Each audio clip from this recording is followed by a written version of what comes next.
So what are you saying is that go ahead and print. If you don't have money to pay salaries at the end of this month, print the money to pay salaries.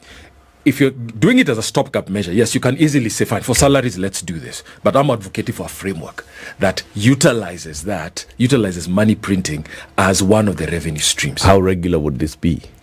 It's a governance and political question to answer. It is as we need as a nation. So it has no necessary end. The end is determined by the demand, by what is happening in the economy. It could be 6 months, it could be 2 years. Let's say this happens. Money is printed.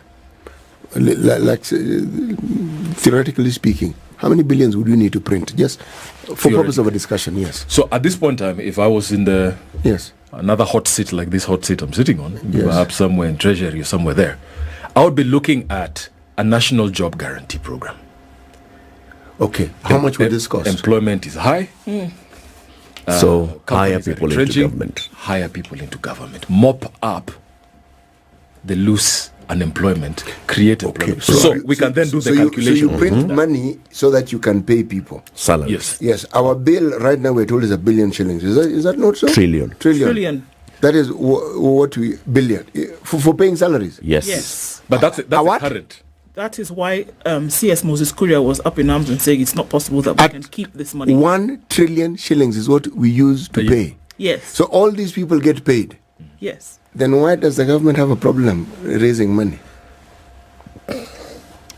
So let's go to the unemployment. We have about 3 million unemployed. So you recruit these people into government? Yes. Okay, go on. These are, and most likely it will be entry level types of jobs. Okay. Right? If we had a calculator, they would calculate maybe entry level could be about 50,000 shillings. Okay. I think that's what entry level for military is. So 3 million people times that 50,000. That's how I would go about it. Now, in order to avoid inflation at that level, you'd still stagger that in. I wouldn't employ 3 million people today. But I would have the target of 3 million and start perhaps with 500,000 every 3 months or so. It's because suddenly if you have all that money hitting the economy, then all these people are buying bread, milk, sugar. That's then what causes inflation, you see? That sudden high demand. But you can still scale it in. Remember what I said, we don't have a financial problem as a government. Inflation is the risk. So the government can employ all the unemployed people as long as that's not inflationary. Okay. And can scale it in over perhaps 1 year.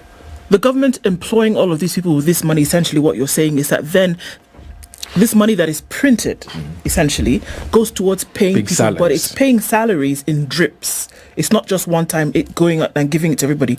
However, how would you curtail that? Because these individuals, because they're individuals, they're not entities, individuals that you're paying essentially are still going back into the market to spend this that you've paid to them. And so that's what I'm saying.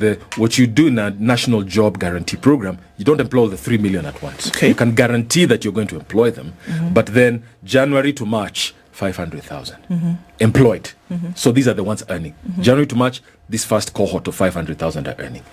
March to another month, the next 500,000. So you scale it in, right?